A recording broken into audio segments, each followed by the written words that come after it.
I want you to use the same number of rats, so we die horribly to rats in the pit. You want to? Okay. Same number of rats. Yeah, I had set up 2 more to fight you, but I can add a third. All right. So this is a technical test for our Pathfinder 2e stream. I'm joined by Graham and Jamie playing Valoros the Fighter and Ezran the Wizard.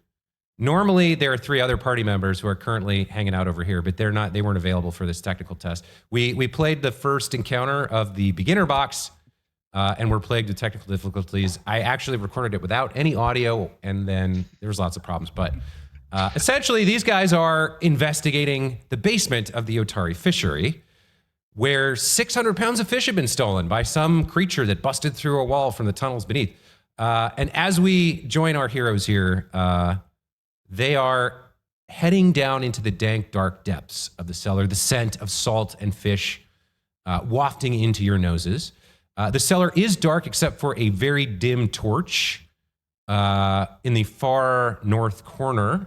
And as you guys make your way down the stairs, they creak. And as you begin exploring, let's talk about what your exploration activities would like to be. We talked about this in the other day, but you guys have some options available to you. Yeah, I think I'm gonna stick with my same one. I know we're slightly less manpower than last time, but I think I'll still stick with the one thing my character's pretty good at, which is the arcane search thing, which is I believe what's it called? Let me click on my book. Detect magic. So I just basically spam detect magic every 6 seconds. Okay. While we're on the topic, go ahead, Jamie. Because we don't know what we're going to find down there, I will defend this time and raise my shield just in case we happen to run into something. You don't know? Yeah, that's right. You don't know what you're going to find. Both of you do me a favor, if you would. Yes. Open your character sheet. Yep. Okay. Click on actions. And then go to the exploration tab. Yep, detect magic. I see it right there. Yeah. Okay. I have scout from last time. Right. So click browse if you would. Okay. Oh, very nice. Okay. And I want oh, perfect. There's a huge amount of these, but like the main ones, there's like, I think there's about 35 or something like that here. But if you would add the one that you want to be using right now, I don't know about how you can filter this down. Probably action. It's already filtered for exploration, but you can. Oh, it is. Yeah. Okay. So there's a lot. Like breaking the chains is probably from some adventure path. Like, yeah, overcome 2-6 DC 37 athletics. You don't need to know about that one. I wish 37 athletics. Yeah. But set whichever exploration activity you want to use to active right now. Oh, I see. You can like, that's really cool. Okay, so you can like, pick which one you have active. I have right now, because I'm trained in it, I have detect magic, investigate, and search are the 3 that I have now in my book. So I'm gonna put detect magic as active. So I'm gonna show you guys something. I think this is available to you, but I have a party view. Do you guys see that? Yeah, we can see it now. Yeah. Did not we can get there in the bottom left. There's like a little circle that has the 4 tents in it. You click on that. Like 4 little icons. Yeah. Okay, but if you go to exploration now, this is what I would be using to see that Ezran is doing detect magic, and you're still doing scout, Jamie. You said you wanted to switch to defend. There we go. Okay. So because you are defending, that means your shield is up. So if you go ahead and use the raise shield action, it should apply a status to you where your shield is raised. Hold on a sec, sorry. Okay, so go to the chat window or just press raise a shield again. There we go. There you go. Okay. So did you see the little token show up? Yeah. The little shining shield? On his That's part of the game. That's part of Foundry's automation. And because you're defending, and I told you to do that, when we get into combat, you get that +2 AC bonus, and you have action to your shield block. We're gonna get into combat. That's spoilers, Jordan. We're investigating fish that have gone Okay, missing. calm down, Graham. Unbelievable. I don't need your sarcasm on top of all my other problems right now. I have a root canal tomorrow morning. Thank you very much. Oh Jesus! Good luck, man. I'm trying not to think about it. Okay, couple of other things. This is less for. Well, I don't think you guys. No, you do. You guys have some different weapons, and in Pathfinder, swapping weapons, like stowing your weapon, drawing your weapon, raising your weapon, it all requires actions. And in combat, that takes actions that you could be using for more effective things. So whenever you're in a situation like this where you're exploring, you want to consider what your loadout is. What do you want to be wielding? Now, for the most part, you're going to be fine with what you have by default. So Valeros here would have his shield probably and his sword. Although you could swap to your short bow if you wanted, or you could swap to. I set you up with 3 loadouts, and those are the like pairs of weapons above your HUD's portrait. Yeah, top left of the HUD. Do you see that, Jamie? There's like a sword and so shield, I have a sword and then there's shield, the torch, right. and a dagger, and then the short bow. Right. I see you. Myself, by the way. I saw you cast light on yourself. By the way, read the spell description for light and read it out loud for us, because I want to see if you pick up on what I was going to point out to you. You create an orb of light that sheds bright light in a 20-foot radius and dim light another 20 in a color you choose. You create the light in the same space as a willing creature. You can attach light to the creature, causing it to float near the creature as it moves. So I'm going to put it on myself. You can sustain the spell to move it up to 60 feet. You can attach or detach, blah, blah, blah. You can dismiss the spell if you cast the spell while you already have 4 light sources. Oh, I can cast it up to 4 times. That's what I was looking for. Yes. So you can put it on your party members as well. Yeah. Okay. But the other thing the reason I was bringing up the equipment, if you will dismiss the light, you can do that by clicking on your token, and then up in the upper right, next to the like chat bubble that you would click on to see that, you can right click on the spell. There you go. Okay. Very cool. Now, if both of you would, I can't. Sorry, random thing, Jordan. I can't actually put light on Jamie's character because it says I don't have permission to alter that. Okay. Just so FYI for the, you can do it in the narrative, in the fiction, but I guess I would have to do it for you. That's fine. Yeah, that's cool. Because I can apply that spell effect to him, and then he emits light as well. But I actually wanted to show you guys something else. Sure. If both of you would swap to the loadouts that have torches, please. Yeah. I want to light this bad boy. Yeah. All right. So once you both have the torch loadout equipped, on your HUD's action bar, there's a button called toggles. And if you go to the toggles, you should see the option to light your torch. Looking for toggles. It's right next to this. You got your 2 weapons, and then it's right next. Yeah. I do not have the option. I just have spell shape. I think maybe I have to add it. You have to swap to the loadout that has a torch in it first. I do have it. I have torch and dagger on my bars. Okay, so I did notice this as well. Sometimes with the HUD, you have to click off and then click back on once or twice to get it to like kick in. Okay, so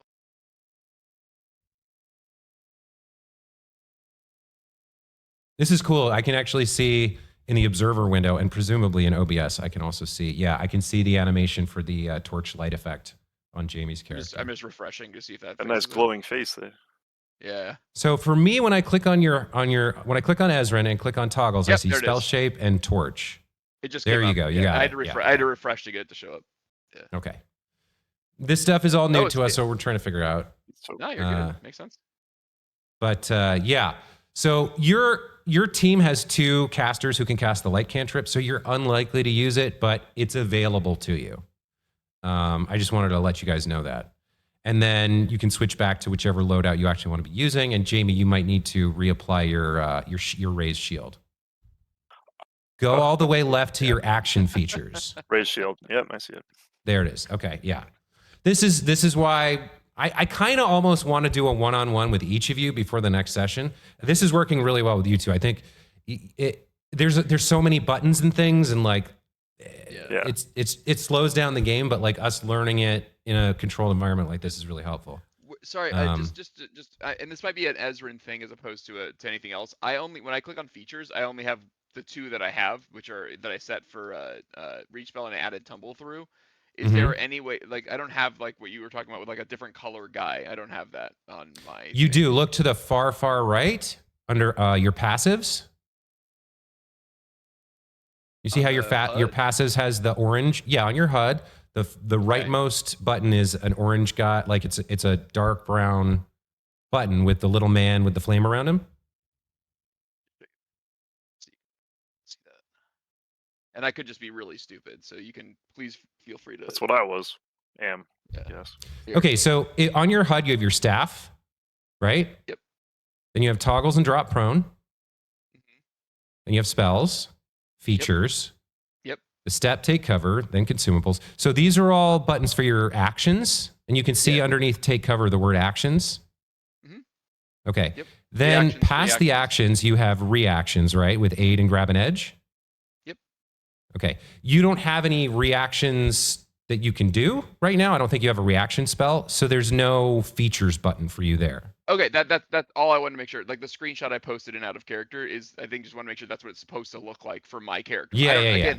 That could be like I was saying, that could be an Ezrin thing. I just don't have anything I can do, which is you fine. don't have anything, exactly. Okay, that's fine. Then that's okay. Cool. We're good. Next to that, you should see Next to that, you should see drain bonded item.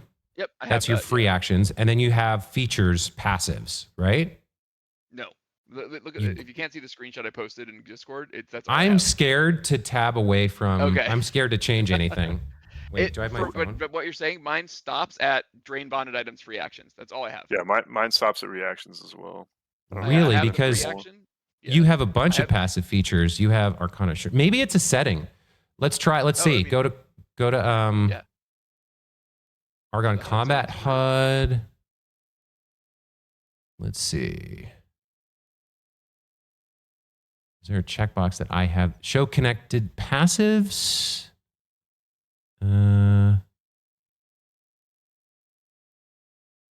Show passive feats. That's probably it. At the very bottom of the Argon Combat HUD PF2E, there's show passive feats. Yeah, now I got a little orange guy now. That's what it is. Yeah. Okay, so Jamie has active feats. Oh my God. And you have passive feats. Yeah. I have so many more things I can click on now.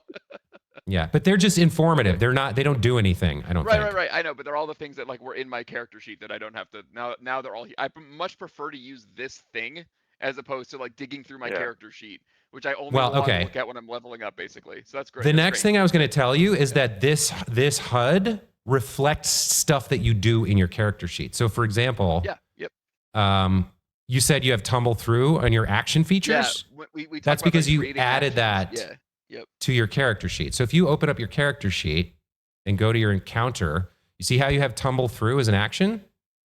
Yep. That's why it shows up on the HUD. Right, yeah. No, it's very cool. There's one other thing about the HUD that I was going to talk about. And I don't know if I'll upload this video or not, because it's mostly me giving you guys a tutorial on the Argon HUD, which not everybody's going to use, but whatever. I'll put it up just so you guys can see it. So on the gray bar, there are 4 empty button slots that you should see between like seek and ready. I have seek, ready, hide, and then 1 blank one. I'm assuming as a setting I can add. That's enough. Yeah, you can add favorites. Yeah. So let's get that set up for you guys. So go back to the settings. Yep. Where is that? There's a lot of settings. Okay. So again, Argon Combat HUD PF2E. Yep. If you go to near the bottom, there's a slider that says number of macro buttons? I think that's it. Yeah, that's it. Set that to you can set that to whatever you want. I had it set to 4, but apparently that's for me and not for you. I have it set to 0 right now. So yeah, change it to at least 2.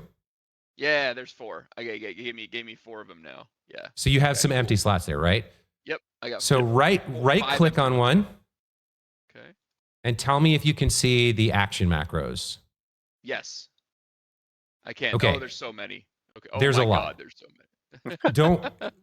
The point of those are if you find yourself using actions a lot, like every combat you're doing this, whatever this is, and it's one of the available action macros, you can just add it as a favorite. So you can custom. That's the only way to really customize the HUD other than putting stuff in the features slot. Raise a shield is in there. You scroll down. Is it? Alphabetical. Oh, Raise a raise shield shield. is in That's there. funny. Yeah, raise a shield is in there. Yeah. So if But you there's go good ones, like if you're a rogue, like pick lock is in here, so like that Yeah. can be really useful if you're a rogue, or hide is in here if you're a rogue. right. So why don't you try putting raise a shield in there, Jamie? Beautiful. Shield. Pathfinder's very crunchy. Oh, there's tumble through. I can tumble through acrobatics. There we go. Here. Oh, that works perfectly. That's great, and it gave you the effect instead of posting it to the chat. Yeah, no, that's awesome. That's a lot. So that's probably a really good one for you. Easy. And you can customize how many of those you get and put whichever ones you want in there. I will tell you, it took me a while to figure out how to get rid of it. You have to shift and left click to get rid of it. You probably want to keep that one, but it was weird to find that key combination. What is arcane slam? That is. What the hell is that? That sounds fun. Oh, I forgot to turn on the ambiance. So like demoralize though, that's not unique to Leros. Like I assume. It's not. But if you find yourself, I have like everyone's. Yeah. Okay. But like raise a So, shield like- is unique to me because I have a shield that I can raise. Right, well, but Kyra has I a could shield probably, too, so she could do the same Okay. thing. right, but I could I also will- add it to my bars. It probably just won't do anything if I click it. It just won't do anything because I don't have a shield. So, but I could add it to my bars. It might do it, and then I'd have to smack you down for it. I don't actually know if it looks at whether you have a shield equipped or not. What's arcane? What the hell is arcane slam? Anyway, so we've done we've learned a lot about using the Argon HUD and setting up settings and stuff. I'm gonna have to go through that with the other ones. It's like I don't know. I feel like it's gonna be hard to get Mike and Diana up to speed with that unless I do individual sessions with them. Yeah, I think it's Probably have to do it with Colby too. Like I don't want to do it during the game. I want to see if I can. But she's got that surgery. surgery. Yeah. Yeah, that's rough. Okay. Well, I'll figure something out. Maybe I'll reach out and see if I can get them into an individual session. Anyway, the scent of fish is thick in your nostrils as you begin to walk down into this this dank sewer. Looks like Ezran has a shining light emitting from him, giving some vision to the two of you humans. But you can begin moving now if you'd like to. Investigating, exploring. Yeah, I'm gonna go take a look at this fish box over here. Oh no, I gotta go around you. Hold on. Whee. Oh, well, I'll go down the stairs. I'm gonna go check out these tables over here. I see I have 3 former party members in the hallway down there. No, you don't. They're not there. The ghosts. There goes. I would like to investigate these broken barrels and see if I can find any useful information, Jordan, about Broken what happened barrels. to these Okay. barrels. Yes. Why don't you go ahead and give me... Okay, so there's 2 ways to investigate these, right? There's the standard perception check, which just tells you what you can see. Or you can use a recall knowledge check to kind of pick a skill that will give you maybe more insight into what you're looking at. It's up to you. I'll just do a regular perception. I'm not an experienced Cooper. Okay. I don't think I'll be able to Go tell for anything it. about these barrels. Yeah. All right. So it's just. So you could, for example, you could have made a crafting check to learn more about the barrels, okay. or attempt to learn more about the barrels. That's But true. I do have a since we're all learning here, I'll tell you that I'm going to be using what's called a simple DC for this, and I'm going to figure out that your ordinary average Joe wouldn't be able to tell much from this, except for the barrels are smashed. But you're a trained adventurer, so I'm gonna use the trained DC, which is 15 by default. So you're gonna make a perception check against a difficulty class of 15. Go ahead and roll that. Right. Go with perception. Only a +4, but we'll see. Hey, I think I got it. Not bad. 16. Okay. 16. There we go. So as you examine the barrels, they've been smashed open, but you notice specifically 2 things. First, the marks where the smash occurred have clearly defined edges and compressed chips of wood, almost as if a tool was used, rather than claws or the hefty limb of a massive beast.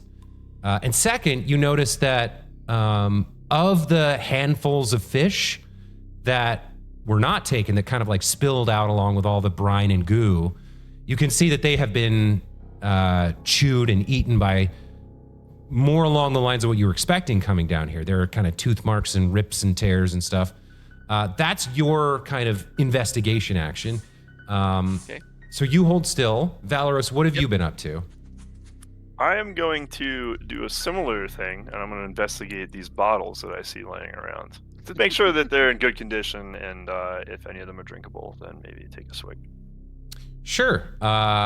Would you like to make a recall knowledge check of some sort, or just take a look? We'll just take a look. So I'll roll Right.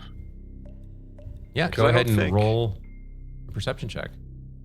Not a sommelier. I'm just a butterfly. Yeah, so you could attempt to make, for example, that's not great. You could attempt to make a society recall knowledge check to identify the vineyard, maybe, or which class of people tend to drink these bottles, or the likelihood of where they were purchased from.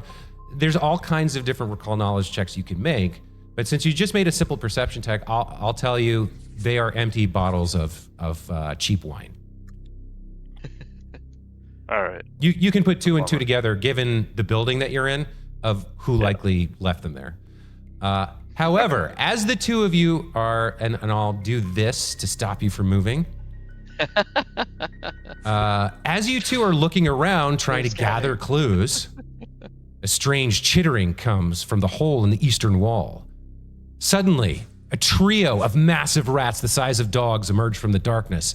They rush towards you, their huge teeth snapping. And as they do so, let's unhide them. Let's show you guys the art. Ooh, I can see the health bar this time. Is that supposed to be there? Yes, I fixed that. Okay. The matted fur is ripped apart with patches. Some of them have scars upon them or notches in their tails. Their fur is wet with the slime of wherever they came from, and the skunk scent of wet rodent fills your nostrils as these creatures rush towards you on the attack, and I'm going to need you both to roll initiative. Got it. So, toggle combat state. You guys can roll your initiatives. I'll roll all of the 14. The mousies. Perception, right? Yes. Typically you'll be rolling perception for your initiative. That's not always the case. If you're avoiding notice, you might roll stealth. If you're crashing through a window, you might roll an acrobatics initiative. There's different. I didn't do that. I didn't do that correctly, right? You hit the. There's a little dice next to your head. Yeah. Jordan can just manually set yours to whatever your number you rolled. There you go. You rolled an 18. Close enough. Yeah, now it's good enough. 17 actually. I just re-rolled it the correct way. 17. Yeah, Okay. So I will. Oh, we can see theirs. Interesting. All right. Yeah. Last time I forgot to unhide them first, and so they were not showing up on the initiative tracker like they should have been. I'm gonna kick off the combat music, and we're gonna start our fight here. Oh God. Not gonna go well for me. Is that Don't worry, too old loud? man. I got you. I don't know. No, we're good. We said it last time. I was playing with the volume last time, and I got the music to be All right. comfortable. Sounds good. So seeing you near the fish, Ezran, this giant rat darts forward. Is going to dart forward. And it is going to slam into your legs, attempting to trip you. Oh, great. So I'm going to go to its athletics ability, and I'm going to target you, and I'm going to click the the trip button.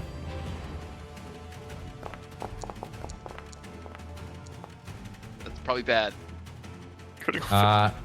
It slams into you, but you are made of sterner stuff. Despite being white-haired, you're only in your 50s, and you exercise. You walk a couple miles a day, and lift heavy books.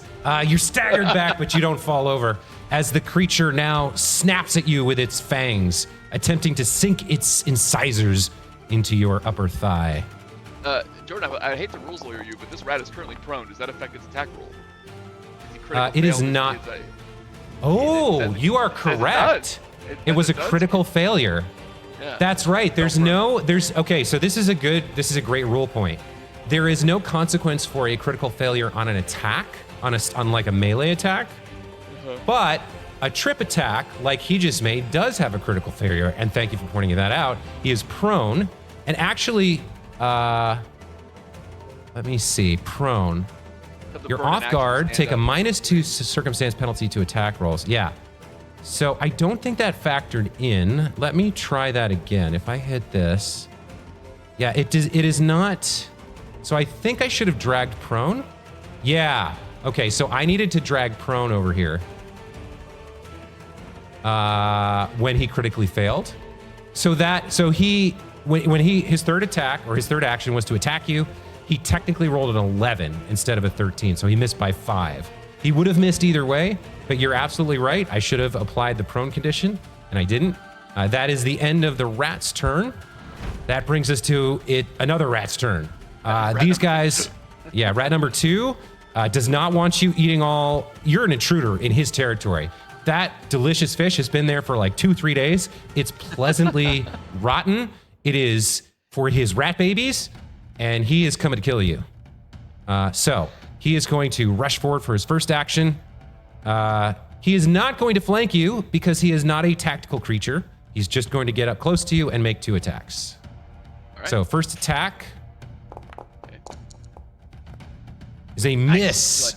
We like those. You are currently dancing back and forth. The rat actually, its momentum as it rushes towards you, it skids in the slime and scrabbles and digs its claws, leaving white marks on the stone, but it snaps at the same time and misses you. He's going to make his second attack to try and bite you. Little help. That is a critical success. This time, the other rat scrabbling around prone on the floor distracts you for just a second, and it gets its teeth right into your femoral artery. So we're gonna roll the damage here. That's the attack penalty too.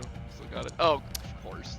It's max damage, and you take double that. You take 14 points of damage. Jeez. Now I think. What do you have, 16? I have 16 hit points.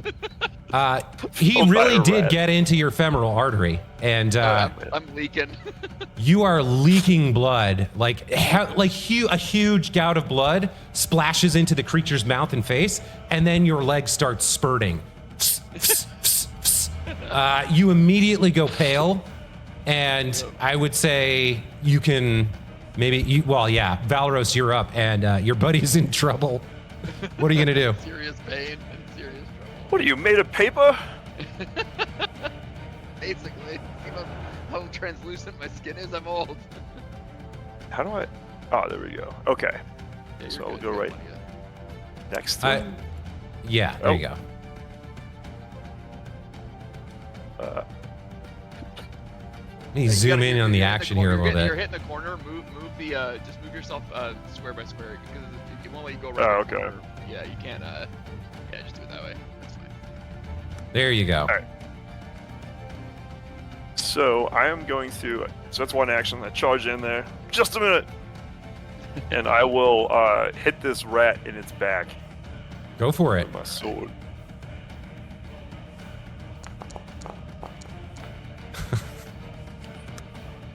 It's scrabbling around on the ground. It's got so much weird movement to it that you just miss. You stab into the ground.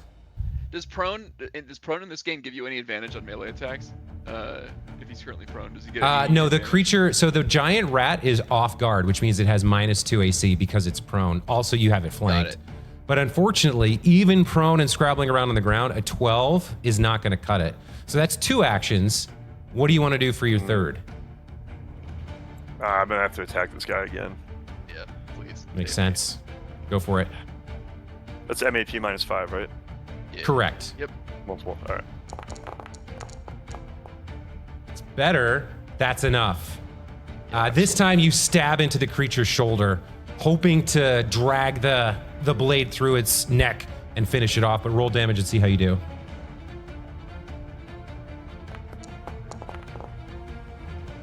Almost had the 8.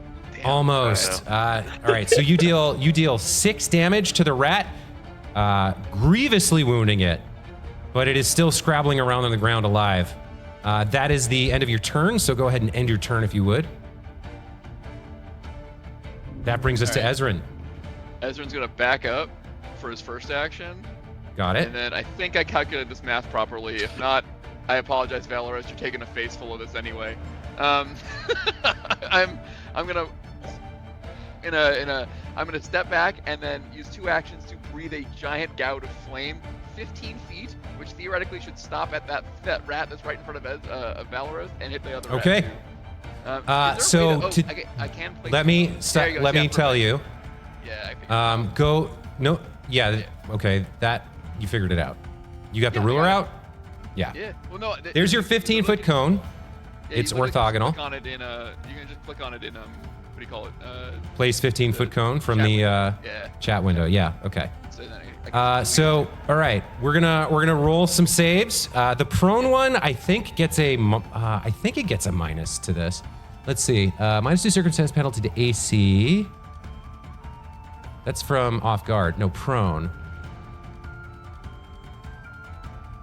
You're off guard. Take a -2 circumstance penalty to attack rolls. Oh, there's something that gives you a -2. I think maybe it's frightened gives you a -2 reflex saves. There's something.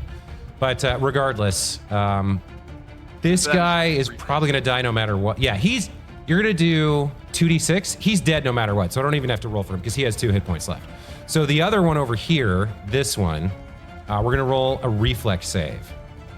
So this is what's called a basic reflex, which means on a critical success, no damage.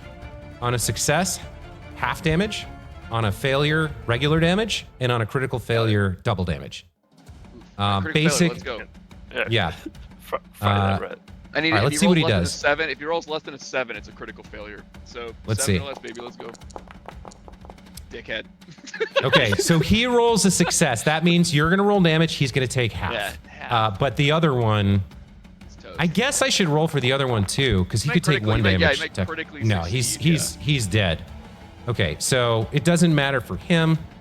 That rat on the ground, the one that fell over and that Valorous stabbed, your gout of flame rushes forward and just,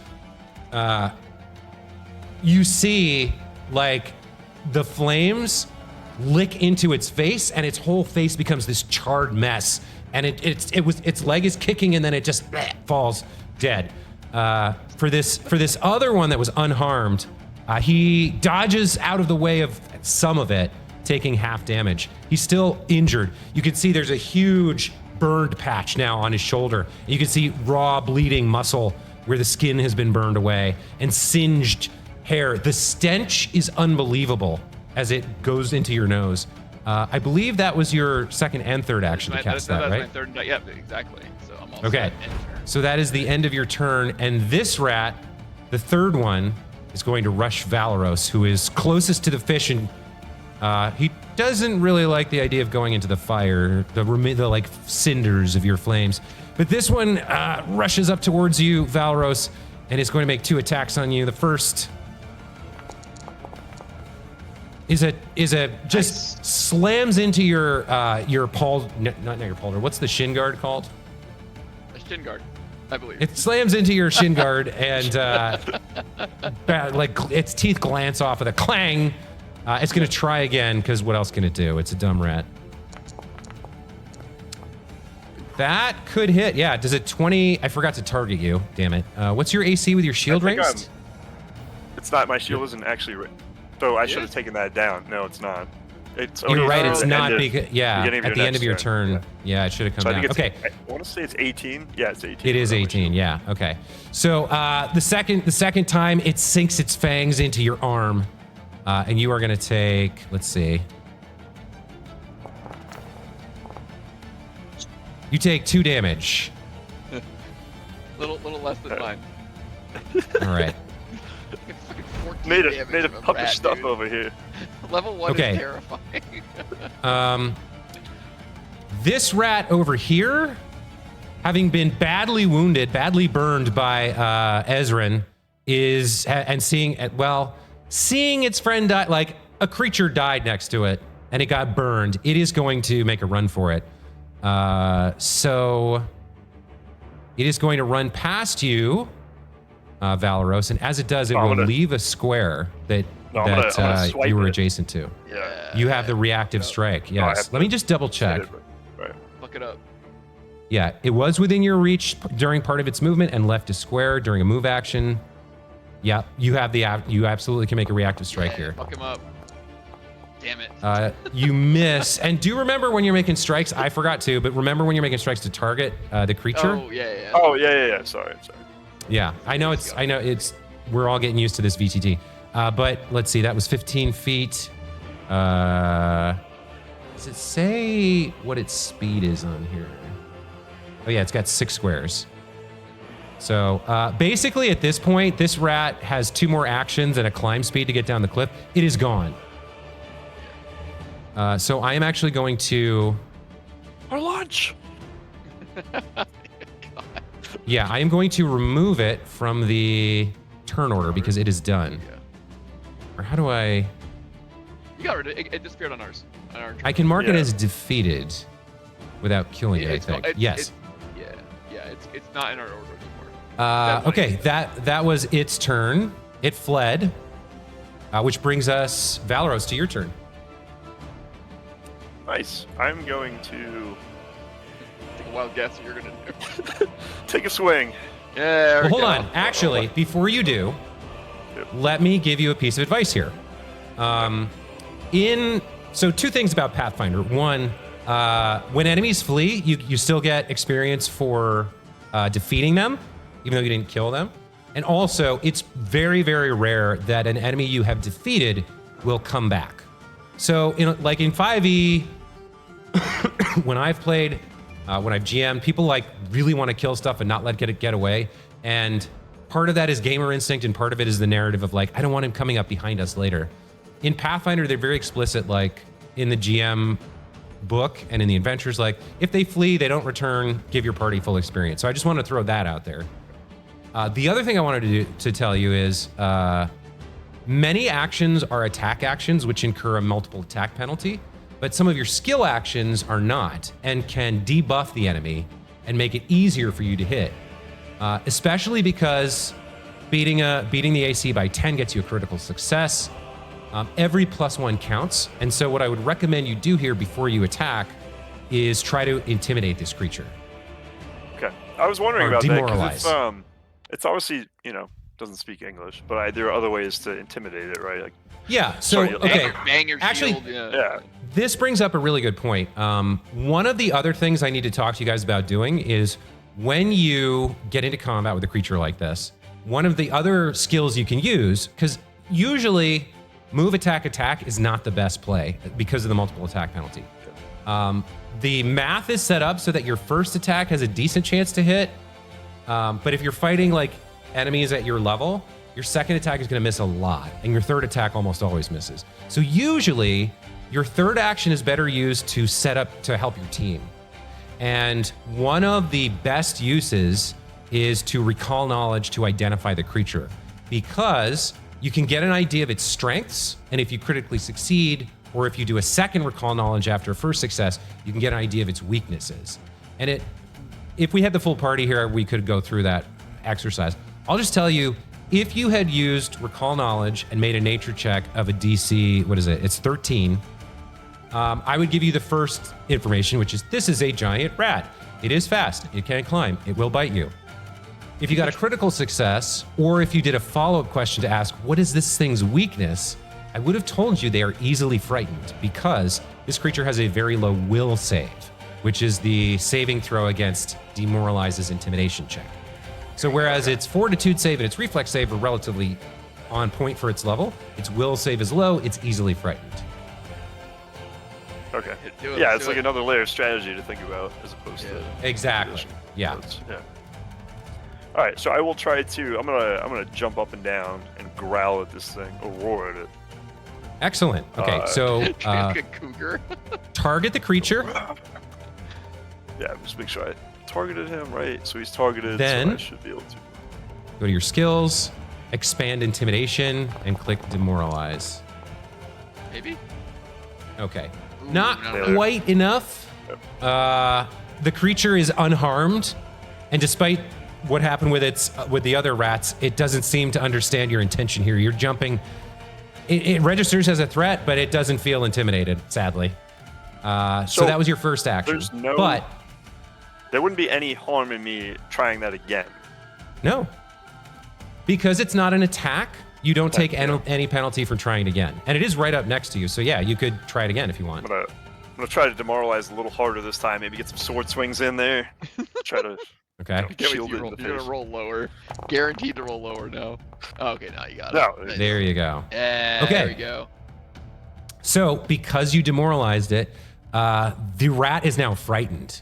Now, frightened is different between D&D and Pathfinder. In D&D, it means it can't approach you and some other stuff. In Pathfinder, if you hover, well, you can't hover it. You take a status penalty equal to this value to all your checks and DCs, and because your armor class is a DC, it gets -1 to its armor class. And you can stack At the it. end of Like, each of by the your way, turns, the value of your frightened condition decreases by 1.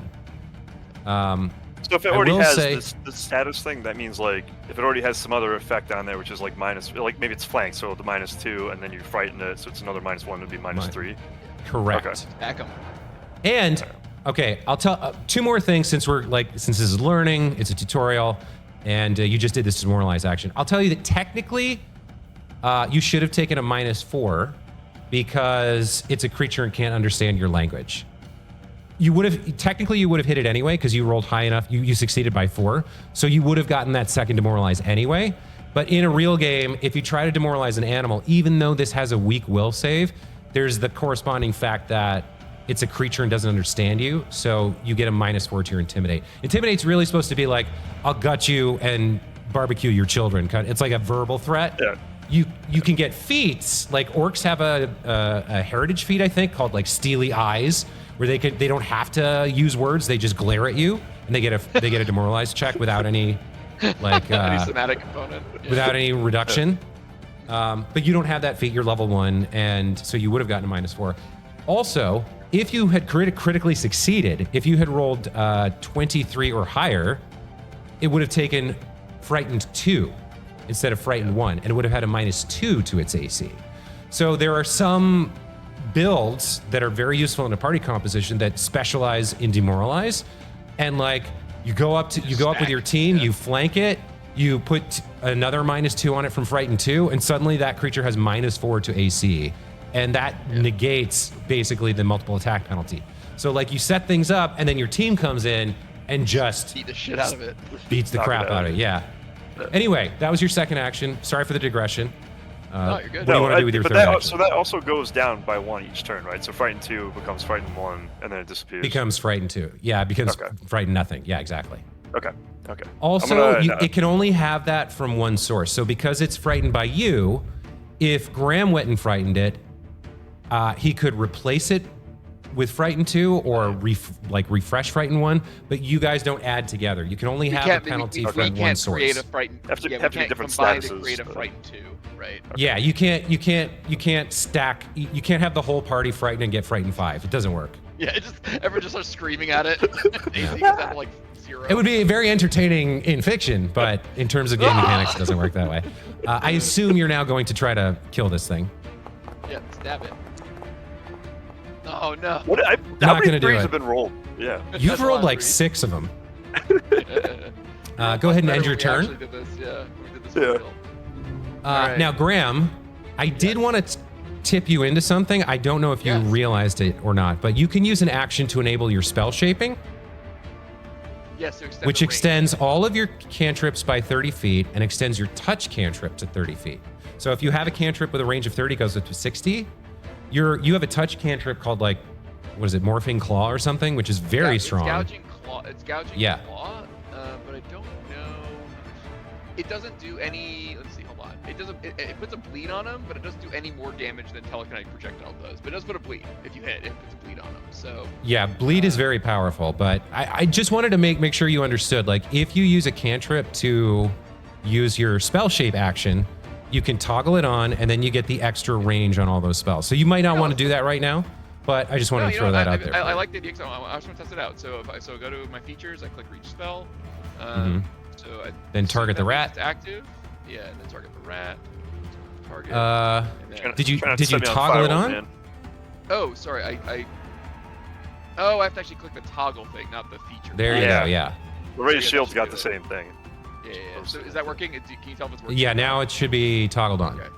Yep. Yeah, okay, so now I go spells, gouging claw.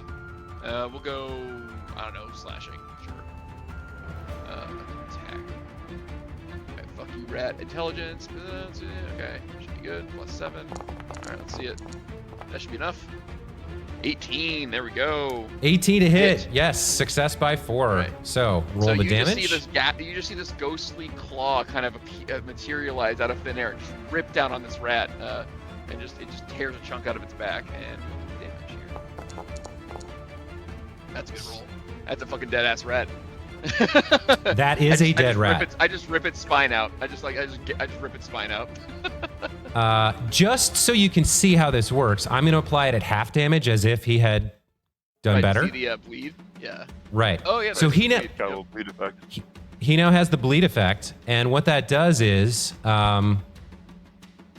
I end my turn, I just want to see if that like auto apply the damage. so at the end of the rat's turn, Oh, at the end. Okay. at the end of the rat's turn, he takes the damage, which in this case would have been, if he had more hit points, it would have been 2. And 2. And then he has to make a DC 15 flat check, which means he has to roll 15 or higher. Otherwise, it just stays. It just stays, yeah. It takes 2 damage. That's Right. crazy. That's really useful to put. So on that's someone a really who's strong in dot. combat. Yeah. Realistically, after 2 or 3 rolls, he's going to beat the flat He's check. gonna get it. Yeah. But that's basically over the 3 rounds that most combats will last. That's like 6 free damage, right? Yep. And if you critically succeed, it becomes 4 bleed yeah. because Very nice. all the damage is doubled. So then he takes 4 bleed every turn. Anyway, you nice. killed him. So Yeah. let's kill him. Woo, There we I go. did it. And with that, our combat comes to an end. Very nice. Very cool, guys. Yeah, it's pretty sweet. Well Yeah, done. thanks for Okay, walking so me down, then Jordan. I will end the encounter. Here we go. And with that, there we go. Our your first combat encounter has come to an end. Now, thank you guys so much for being here tonight. I am going to probably upload the video I just recorded. I'm going to take a look at it, but Yeah, I'll see how the upload quality it. works and all that. Yeah, I'll upload it to YouTube so you guys can see it, and like Mike and Diana and Colby can watch it. Maybe they can pick up on some of the stuff we were talking about. But mainly, I just want to see what it looks like on there and see what you guys' reaction to it is. Yeah, no, I'll take a look at it and see if the qualities. Graham, you in particular, I don't think. Yeah, both of you need to reset your HP. I think you were at 13 at the end of last session, Graham, and I don't think Valoros was touched. But also make sure you restore any spell slots you spent. Oh yeah, I had one spell slot. How do I is there a way to manually? Do you have to I don't know. because I already cast it. Okay, I mean, you know what I'm gonna do? I'm just gonna Tell me what you did. If you go I to your spells, yeah, there's a restore spell button. Hit the plus next to the word cast. Can you do that? Okay, yeah. I've been going into my actual. Yeah, I'm just going into my actual spell list now instead of. Go to your actual character sheet. Yeah. Yeah. There you go. That's Restore fine. spell. That works. Yep. Okay. Cool. We're good. All right. Cool, Jordan. Thanks. Awesome. Thanks, guys. That was great. Glad we could sort it out. I'll let you know when the video's up. And All right. to those of you watching, if I made mistakes, please let me know in the comments below. And if you have any tips for me on running Foundry or anything else that you think could make this technical demo of what I'm trying to do with my friends any better, leave me comments. Appreciate it. We'll see you guys next time. Thanks. Bye. All right. See you guys. Thanks. Bye.